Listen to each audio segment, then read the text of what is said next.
Naam, ni matumaini yangu kwamba mzima na pia ubuheri wa afya. Tupatana tena Jumanne ya tarehe 20 na ngapi? 28 mwezi ni wa 7 mwaka ni wa 2026 saa 9 jioni. Tumepatana tena kwenye Kaimosi, sauti ya Kaimosi na kipindi hewani ni Sema na nani? Sema na kiongozi wako mtazamaji. Sema na kiongozi wako. Kwa hivyo ni kipindi tu ambacho kinazidi kusemezana na wale watu mbalimbali ambao ni waongozi, viongozi, wale ambao labda wanawania nyadhifa mbalimbali, na vile vile wale ambao wanapania kuwania viti mbalimbali viwe ni vya hapa shuleni ama nje ya shule. Na bila shaka ndani ya kipindi chetu ama ndani ya makala yetu tumeweza kupatana na mwaniaji mmoja ambaye bila shaka atajieleza majina yake na tutasonga nayo kabisa. Karibu ndugu. Naam. Asante. Thank you very much. Mimi ndio Faraji Mbululu. Naam. Mimi ndio Sifuna. Na wewe ndio Sifuna. Actually I come from Mumias. Ndio. A place known as Matungu constituency. Naam. Na Mayoni Ward. Mayoni Ward. And I'm an aspirant MCA. Mayoni Ward. Umesema unawania kiti cha MCA, si ndio? Naam. Ni unawania kiti hiki labda kwa chama kipi kufikia sasa? Au labda hujaweza kukibuni kwa sasa? Ni sawa, ndio, lakini mimi ndio Sifuna. Wewe ndio Sifuna. And I think nikisema mimi ndio Sifuna, you understand what I'm talking about. Yeah. Labda hilo ni vuguvugu tu la Linda Mwananchi. Je, na Linda Mwananchi labda tunaweza tukasema kwamba imebeba vyama mbalimbali tu. Je, labda nimepania zaidi kuwa katika vuguvugu hili la Linda Mwananchi chini ya chama kipi labda? Tuko na chama inajulikana kama Renaissance People's Movement. Naam. Yeah. Led by Caleb. Not Caleb, but Babu Owino, Edwin Sifuna, and mzee mzima, James Agri Orengo. Yeah. Cha Caleb kinaitwa vipi? Caleb Hamisi huyu anatoka Saboti. Okay, Caleb Hamisi alikuwa kwa Linda Mwananchi, lakini alikuwa baada ya kuja na chama. Kuna vuguvugu zinasema akitoka kwa sababu zisizoeleweka, lakini hatuelewi, lakini tunatumai ndio kwa sababu wao ndio waanzilishi, the founders of Linda Mwananchi. Tuna matumaini kwamba atarejea. Naam, asante sana msikilizaji na mtazamaji wetu wa moja kwa moja. Hii tulivyokueleza tu ni sauti ya Kaimosi na kipindi pevu zaidi, kipindi ambacho kimekujia mbashara zaidi mtazamaji, kipindi cha mjue kiongozi wako. Leo hii tunaongea na mmoja wa viongozi watarajiwa. Amesema kwamba anawania kiti cha mwakilishi wadi katika wadi ya Mayoni ipatikanayo katika eneo bunge la lipi? Matungu katika kaunti ya Kakamega. Na labda unalo swali kwa mgeni wetu? Labda mbona tu ukaona ujiunge na Linda Mwananchi na si ili vuguvugu lingine labda? Actually, our politics is based on kulinda mwananchi, whereby tunasikiza wananchi wanasema namna gani. Unajua now that we are from the people and we are the people, ni lazima tujue kushughulikia wananchi wetu. Kwa sasa tukisema tunakuja na chama kingine, kwa mfano we have so many political parties and I know you know. Yes. Sasa hatuwezi taka kuzungumzia hizo chama, wacha tu stick kwa mambo yetu kabisa, ama namna gani? Sasa sisi watu wa Linda Mwananchi tuko pale haswa kusikiza wananchi wanasema namna gani kabisa. Tuko hapo kuwasikiza. Mko hapo kumsikiza mwananchi. Auoni labda kuna hatari, manake chini ya ule msajili wa vyama vya kisiasa ameweza kudokeza kwamba ili vuguvugu la Linda Mwananchi lilikuwepo kwenye ODM na kwa hivyo hawawezi wakasajiliwa kwenye kama chama, labda bado wako hapa. Uoni labda na muda unakimbia, uoni labda itakuletea wewe tatizo? Actually, I'm not after the party. Ndio. I can come as an independent candidate. What I know is the politics. It's not all about money. It's not all about political party. Ni ile wewe Na ground. unasema namna Unasema gani. vipi? And I can give you a good example of Meru governor, former governor actually, Kawira Mwangaza. Kawira Mwangaza hakukuja na chama chochote. Alikuja as an independent candidate na akapiga milima. Ndio. Na she brought the victory home. Exactly. Yeah. Naam, acha turudi nyumbani sasa. Turudi katika wadi ya Mayoni. Kuna yule mpiga kura ambaye amekutizama na anataka kujua zaidi ni lipi ambalo labda wewe kama mgombea utaweza kulileta katika wadi hiyo, na unaona kwamba lipo chini sana. Je, ni afya, elimu au miundo msingi? Karibu sana. Elisha, thank you for your question. Naam. Si eti nimesimama kiti kwa sababu nataka nipeleke tumbo. Ndio. Actually mimi ni mtu ya Mayoni. I come from Mayoni. I was born in Mayoni, raised in Mayoni. Ndio. And I'm ready to serve my people. Not because that niko pale sijui kwa sababu ya nini. Vitu vingi sana kule Mayoni kwetu vimeharibika.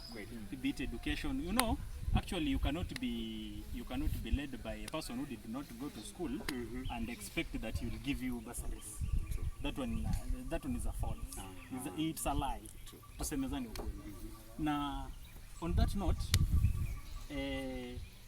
tunataka people who are competent. Attract wale watu wenye wanaweza kuwa control. And that is the reason why nimekuambia Elisha, hii politics saizi it's not all about wewe uko na miaka ngapi, wewe sijui uko na pesa ngapi, sijui unakuja na chama gani. Hapana. You identify zile vitu ambavyo haviko kwa ground na unakuja na manifesto yako kama hiyo to win the trust of the people.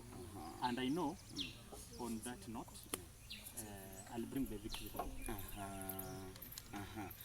Naam, na labda unavyotizama wewe katika wadi ya Mayoni, ni kipi ambacho kipo chini sana? Ni kipi ambacho hakijashughulikiwa kufikia sasa? Mambo ni mengi, barabara ni mbaya, shule ziko usawa, watoto hawasomi, mtoto anafukuzwa shule kwa sababu ya school fees. And actually you know, okay, for example my area MCA is called Honorable Frederick Washika Watito. No. And the guy actually, I'm sorry to tell you this, but let me just say it, call a spade a spade. Okay. He did not go to school. And now that he did not go to school, actually you cannot expect him to deliver as a person who went to school.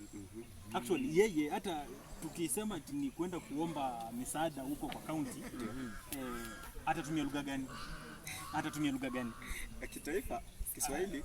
Kiswahili chenyewe hakielewi vizuri kwa sababu kinafunzwa shuleni kule alikotoroka. Sasa heki kidogo itasumbua. Alafu sasa tulikuwa tunaongelea kuhusu barabara. Barabara ni mbaya. Boda boda na walio na magari wanasumbukana. Hata mimi niko kwa barabara kuu ya Mumias Bungoma. Lakini kutoka hapo kwa barabara kufika kwetu kwa Boma, barabara ni mbaya actually, and that's why I'm being motivated that afadhali hapa nikuje hii barabara tujenge. My area actually si wote wanatoshananga kwa area kabisa. Kuna wale wenye kipato cha juu kidogo, kuna wale wenye kipato cha kadri, kuna wale wenye mapato ya chini kabisa. Sasa unapata kama sasa area yetu hatuna umeme. Ndio. When I talk of umeme niko naongelea kuhusu stima hatuna. Na ukiona tuko na wabunge, tuko na wawakilishi wadi, but their work is just nitafanya hii. Wanatenga.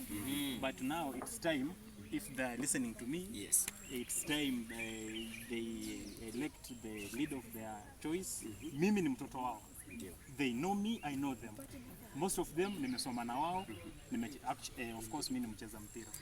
Na nimecheza na wao mpira. Wenyewe ndio wamenizaa mimi. Unajua hii maneno inakuwa ati mtu amezaliwa area fulani kwa sababu wako na kitu kidogo, wamekuja wamenunua area yenu, anazoeana na watu majirani nini kidogo, anakuja anapata umaarufu, anasema anaweza simama kiti, anashikana na wale mabwanyenye kutoka kwa hiyo area, wanamshika mkono na kidogo anapenya. That is the reason as to why my area inabaki nyuma kimaendeleo. And that is the reason as to why nataka watu wangu wenyewe wachague mtoto wao. Ndio. Yeah, na mimi ndio mtoto wao. Anayejua mahitaji yao. Ni mtu hata unajua ukikuwa una sign bursary, unajua hii mtoto hii Faraji Vilule ni mtoto ya nani. Ukiangalia mtu kama Okwero unajua huyu ni jina ninalijua. Ndio. Ama namna gani? Kushinda pesa zetu sisi zinaenda kwa sehemu zingine kwa sababu ya urafiki na nini. Unapigiwa simu, mheshimiwa niko na mtoto sijui nini. Nakumbuka ni mtu kutoka ile ward nyingine. Unaona mambo kama hiyo. So hiyo ndio vitu tunataka tupigane nayo if given a chance. Na mwenzangu, labda unalo swali kwa mgeni wetu. Ametuambia kwamba Mayoni Ward wanapitia changamoto mbalimbali. Na nimuulize tu, je, labda kuna vile ambavyo manake katiba ya mruhusu yule ambaye ni mkazi wa pale anaweza kambandua madarakani. Unaona ni kipi kinachangia awachukue ile hatua ya kuweza kuwabandua? Okay. Unajua siku hizi mambo iliingia kwa binadamu wetu, ati huyu ananipatianga kitu kidogo.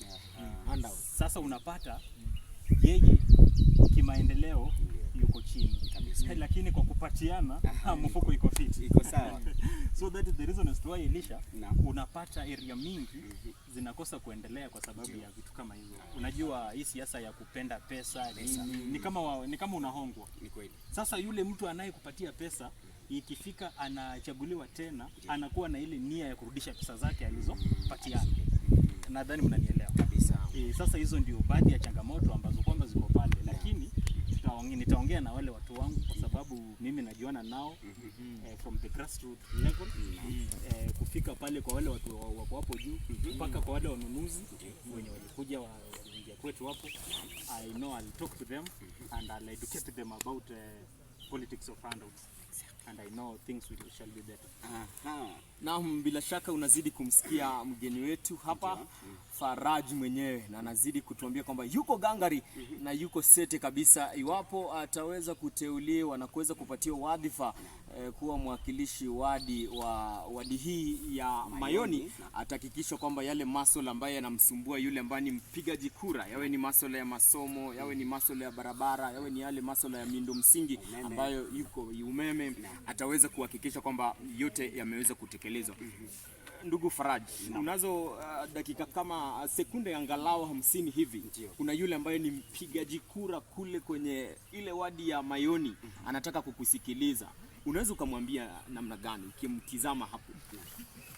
Actually my brother, it's a high time ya kuambia kwamba tuchague viongozi ambao kwamba wanaelewa vitu, changamoto ambazo kwamba watu wetu wanakumbatiwa nazo, kama vile hii mambo ya barabara, mambo ya masomo, and in fact education is the key to success kwa watoto wetu. And we need to emphasize more on education because mtoto education is the biggest investment unaweza fanyia mtoto wako. It is not because that atakusaidia, lakini mtoto akiwa anaishi vizuri ile maisha yake ya baadaye ni wewe utasemwa kuwa ulifanya kazi kabisa. Actually hata sisi tunajua you will not be successful until your successor succeeds. Sasa hiyo mambo ya elimu, mimi mwenyewe ni msomi, mimi ni engineer, hata nyinyi mnajua, mnajua, na niko na wenzangu, niko na classmates wengi, na sio tu engineer wale wa kusema mimi ni engineer, siko kwa mdomo tu, kwa vitendo. Wacha hata kwa vitendo. Niko na makaratasi ya kusema, niko na karatasi za kusema kweli nimehitimu kama engineer, mhandisi. Na sasa hatuwezi sema wewe ni engineer kama haujui mambo ya masomo kabisa. Sasa that's why nimetaka tuambie watu wetu wa Mayoni, kama mnanisikiza bana, mimi Faraji ni mtoto wenu na munielewe, mkuje mkae chini na mimi tujue tunapanga namna gani hizo shida zote za masomo, barabara, kwa sababu hizo barabara mimi ndio huwa ninapita hapo. Ninapita hapo nikienda kuona rafiki zangu pale, napita hapo nikienda kucheza mpira, napita hapo in fact I support sports. Napita hapo nikienda kushabikia teams zangu, napita hapo nikienda kufanya nini. Hizo barabara watoto wetu wenyewe, kwa sababu sasa sisi si ati tumebebwa na ndege tukienda kwa shule. Hapana. Actually mimi nimesoma Mayoni Township. Baada ya kutoka Mumias Central nikakuja Mayoni Township, hapo ndio nimesoma na I've been traveling from home to school. Na si eti nilikuwa nabebwa kwa na hata kama nilikuwa nabebwa kwa pikipiki ilikuwa inapita kwa hewa. Unaangalia si hiyo barabara. Sasa hiyo barabara yenye imeharibika hiyo ndio nataka tukuje tutengeneze. Hawa watoto wenye wamefukuzwa shule ndio tunataka tuende tulipie karo, alafu tuongeze hivi vyuo vya ufundi kwa sababu udi yangu haina hata kimoja. Hakuna hata kimoja. Nataka tulete tushikane na governor na hata rais tulete hivyo vyuo vya ufundi. That's why hao watoto wenye waliwachia shule class 7, 8 hawana certificate, wanaweza enda kwa hizo vocational training wakajifunza. Unajua ni mzuri mtoto hata kama hana masomo lakini ako na kitu ambacho kinaweza mletea sabuni, ana ujuzi. Asante sana Bwana Okwero. Ule mtoto aliye na ujuzi ni bora sana kushinda mtoto aliye na masomo na hana ujuzi. Yeah. Kweli kabisa. So hiyo ndio baadhi ya vitu ambazo kwamba tunataka tufanyie watoto wetu kabisa. Asante sana. Naam, na lipi la kusema tukifungia labda? Yamekuwa makala mazuri sana, makala pevu zaidi, na tunashukuru sana kwa sababu ya kiongozi wetu wa leo ambaye ameweza kutuanzishia makala haya ya moja kwa moja tu ya mjue kiongozi wako. Katika uongozi mtazamaji, amezungumzia masuala matatu hapa. Swala moja ni kwa sababu anataka sana ajue, ama yule mtu anataka sana ajue kwamba ana haki ya kupata maendeleo. Ana haki ya kupata maendeleo. Hakikishio kwamba iwapo atachaguliwa atatekelezewa. Kwa hivyo ni jambo pevu tu. Na jinsi ambavyo wewe mtazamaji kutoka katika wadi ya Mayoni umeweza kusikiza ni ombi lake kwamba ifikapo mwaka 2027 ukaweze kumkumbuka.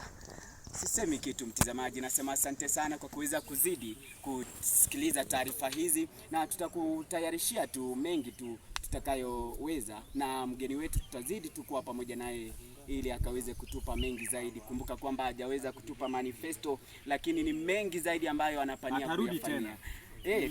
Tunamkaribisha tena wakati mwingine tena ili mambo yawe sawa, au vipi? Naam. Malizia tu. Asante sana. Umekuwa nami Captain Okwaz Deman na hii ni sauti ya Kaimosi. Jina langu ni Elisha Wanyonyi. Tukutane tena wakati mwingine, mpenzi msikilizaji na mtazamaji wetu, Mola anaporidhia. Kwaheri kwa sasa.